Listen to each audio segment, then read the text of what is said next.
तो पिछले एपिसोड में हमने देखा काइजू नूनन डायरेक्टर इसाओ की बॉडी में फ्यूज्ड हो जाता है और वो वहां से जाने लगता है और तभी नारुमी और काफका उसको रोकने लगते हैं और ये एपिसोड यहीं से शुरू होता है। तो एपिसोड की शुरुआत में नारुमी और काफका काइजू नूनन से लड़ रहे होते हैं और किकोरू रोते हुए कहते हैं जिसने मेरे डैड को मारा वो काइजू मेरे सामने खड़ा है पर फिर भी मैं। और काइजू नूनन काफका और नारुमी दोनों को मार रहा होता है और वो दोनों उससे हार रहे होते हैं और काफका कहता है मैं और कैप्टन नारुमी साथ में लड़ रहे हैं इस काइजू से फिर भी ये जीत रहा है। और काफका काइजू नोनाइन पर अटैक करता है लेकिन काइजू नोनाइन उसे पीछे फेंक देता है और वो वहां से जाने लगता है लेकिन तभी उसका एक हाथ टूट के नीचे गिर जाता है और नारुमी तुरंत कहता है काइजू नोएट ये हमारा चांस है और वो काइजू नोनाइन पर अपना अनअवॉइडेबल अटैक कर देता है और इस बार वो अटैक काइजू नोनाइन को लग जाता है और काइजू नोनाइन कहता है उसकी बॉडी रिजेक्ट कर रही है उसकी बॉडी को हार्डनिंग करने से। और तभी काफका भी उस पर अटैक करने आ जाता है और काइजू नोनाइन कहता है सबसे बड़ी दिक्कत तो ये है। और काफका कहता है मैं तुझे जाने नहीं दूंगा और उसके दिमाग में बहुत सारी मेमोरीज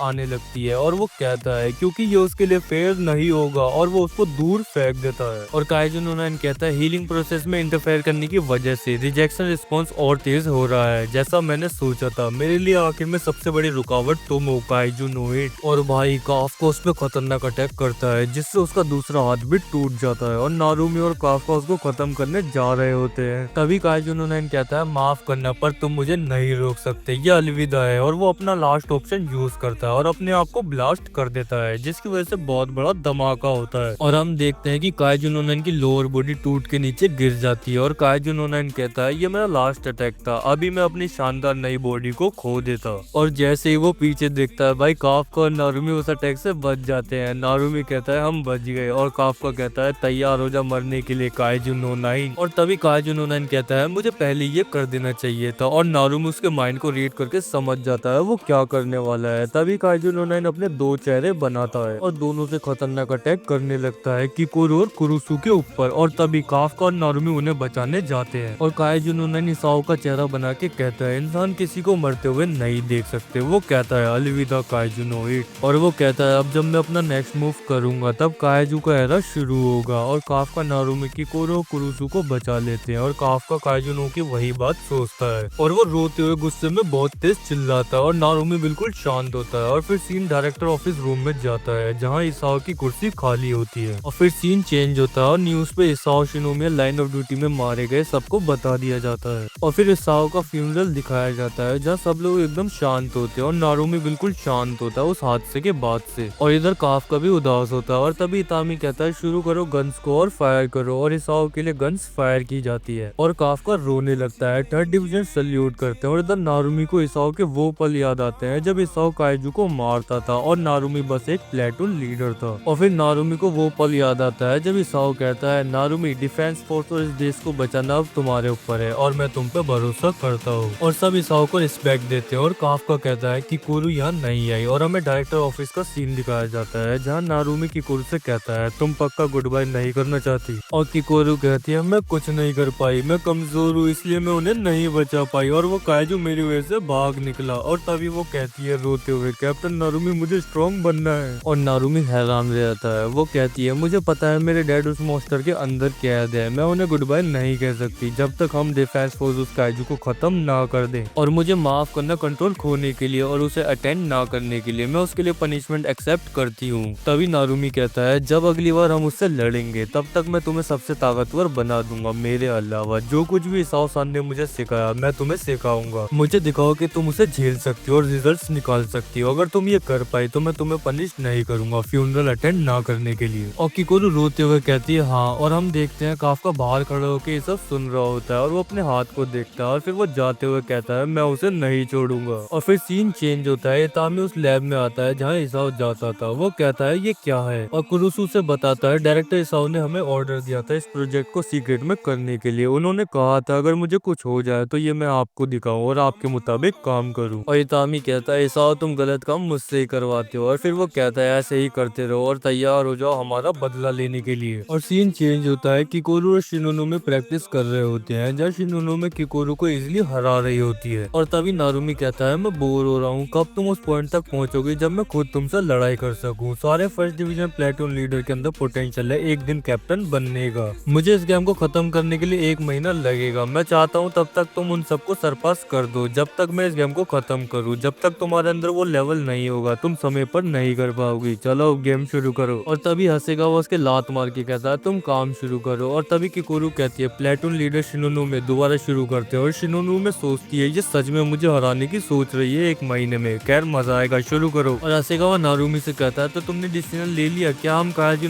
को एक्सेप्ट करें फाइटिंग फोर्स के पार्ट में। और तभी नारुमी और हसेगावा पर कॉल आता है काइजू की रिपोर्ट के लिए। और फिर हमें सीन दिखता है काफा काफी दिनों बाद अपने घर पे आ जाता है और हेडक्वार्टर में नारुमी और हसेगावा को पता चलता है कि काइजू का एक पार्ट इंसानी अंग में वापस ट्रांसफॉर्म नहीं हो रहा है और अगर वो ऐसे ट्रांसफॉर्मेशन करता रहेगा तो किसी दिन वो दोबारा इंसान नहीं बन पाएगा। और हसेगावा कहता है काफका को इसके बारे में पता है और किधर है वो अभी। और वो बंदा बताता है कि उसको परमिशन मिली है घर जाने के लिए पर उसको क्लोजली मॉनिटर किया जा रहा है, पर हो सकता है कि वो कभी नॉर्मल लाइफ ना जी सके। और नारुमी बिल्कुल शांत होता है और काफका का सीन दिखता है और उसे कुछ याद आता है। वो जैसे ही दरवाजा खोलता है तभी वो बंदे बिल्कुल रेडी होते हैं उसे मारने के लिए, पर काफका कहता है माफ करना पर एक और जगह है जहाँ मैं जाना चाहता हूँ। और वो 2 व्हीलर से जा रहा होता है, उसके पीछे वो लोग भी होते हैं और काफका एक बच्चे को देख के अजीब अजीब चेहरा बनाने लगता है जिससे वो बच्चा हंसने लगता है। और फिर हमें काइजू क्लीनिंग का सीन दिखता है और वहाँ काफका आ जाता है और वो अपने पुराने दोस्तों से मिलता है और सब लोग खुश होते हैं। और काफका बताता है उसे याद है उसके पास अभी भी उसके दोस्त की कुछ चीज रह गई थी और वो बहुत सारी बुक्स निकालता है अमीर बनने वाली। और उसका दोस्त कुछ कहता है लेकिन काफका कुछ चीज देखने लग जाता है और वो देखता है क्लीनिंग मशीन को। और काफका को दोस्त कहता है डिफेंस फोर्स में लाइफ कैसी चल रही है, लेकिन तभी काफका कहता है ये न्यू वर्जन है। और वो उससे काजू को काट के देखता है और एक बंदा कहता है लिटिल एडजस्टमेंट करना मुश्किल है ब्लड वेसल्स के पास, लेकिन काफका वो बड़ी आसानी से कर देता है। और वो हैरान रह जाता है और काफका का दोस्त कहता है तुम्हें पता है उसने पूरे 10 साल ये काम किया है। और वो बंदा कहता है जब से तुम गए हो तब से ये लोग मुझसे मुश्किल काम करा रहे हैं। और काफका हंस के कहता है अब तुम्हें पता चला मैं टीम को कितना कैरी करता था। और वो बंदा कहता है काफका से काश तुम वापस यहाँ आ जाते, तुम डिफेंस फोर्स में सबसे नीचे हो गए है ना, पर यहाँ तुम टीम के स्टार बन सकते हो। और काफका थोड़ा चुप रह जाता है। तभी काफका का दोस्त उस बंदे के मुंह पे पाइप से पानी मारने लगता है और काफका मुस्कुरा जाता है। और डिफेंस फोर्स के लोग सोचते हैं काइजू नोएट कर क्या रहा है। और फिर थोड़ी देर बाद काफका वहाँ से चला जाता है और वही बंदा कहता है अब क्या होगा, मेरा मतलब इसाओ शिनोमिया मर गया, जब मैं छोटा था तब वो बिल्कुल इनविंसिबल हीरो की तरह था। मुझे बुरा लग रहा है ये कहते हुए, लेकिन हमें इस सिटी से चले जाना चाहिए, मेरा मतलब तोकू-सान तुम्हारी बेटी की शादी आने वाली है। और तोकू उसे डांट देता है, वो कहता है मैं कहीं नहीं जा रहा, अगर हम भाग गए तो काइजू नोनेन के टुकड़े क्लीन कौन करेगा जब डिफेंस फोर्स उसको खत्म कर देंगे। और वो बंदा कहता है तोकू-सान कभी कभार काफी कूल लगते हैं। और दूसरा कहता है चाहे वो ड्रंक हो, चाहे उन्हें एडिक्शन हो गैम्बलिंग की और मेरे उन पे 50,000 येन कर्जा हो। और तोकू-सान कहता है मुझे पता है जापान की डिफेंस फोर्स ऐसे चुप नहीं बैठेगी, है ना काफका। और हमें काफका का सीन दिखता है जो अपने हाथ को देखता है, वो कहता है मैं अपने दोस्तों को और ज्यादा हर्ट होते हुए नहीं देख सकता, मैं काइजू नोनेन को खत्म करके ही रहूंगा। और तभी वहाँ नारुमी आ जाता है, वो कहता है मैं सीधा बोलने वाला हूँ, मैं तुम्हें डिफेंस फोर्स में नहीं रहने दे सकता, तुम्हें पता है क्यों, अगर तुम बार बार ट्रांसफॉर्म होते रहोगे तो तुम दोबारा इंसान नहीं बन पाओगे और मैं ऐसे किसी को लड़ने नहीं दे सकता। और काफका मन में कहता है पर मैं फिर भी। और तभी नारुमी कहता है पर फिर भी ये सब जानते हुए मैं कह रहा हूँ हमारी मदद करो काफका ही बीनो, मुझे फर्क नहीं पड़ता अगर तुम हमेशा के लिए काइजू बन जाओ, अगर ऐसा हुआ तो मैं बस तुम्हें खत्म कर दूंगा। और इतना ज्यादा मैं चाहता हूँ कि काइजू नोनेन मर जाए चाहे मुझे कुछ भी करना पड़े। और तुम भी सेम फील करते हो ना, सिर्फ हम दोनों थे वहाँ जब ये सब हुआ, सिर्फ हमें पता है वो कैसा फील होता है, मुझे पता है कि तुम मना नहीं करोगे, ऐसा कोई चांस ही नहीं है। और काफका कहता है मेरा भी एक गोल है जो मुझे पूरा करना है, डायरेक्टर ने सबकी बात को मना करके मुझे एक चांस दिया था, मैं तैयार हूँ चाहे कुछ भी हो जाए। और नारुमी कहता है ठीक है मेरे साथ चलो, यहाँ सब हमारी बारी है, डिफेंस फोर्स की बारी है बदला लेने की। और फिर हमें ओशिनो का सीन दिखता है जो कहता है तुम फाइनली जाग गए काइजू नो 10। और इसी के साथ ये एपिसोड खत्म होता है। नेक्स्ट एपिसोड अगले हफ्ते आएगा, तो चैनल को सब्सक्राइब करके रखो और बेल आइकन दबाना मत भूलना ताकि आगे के एपिसोड आप मिस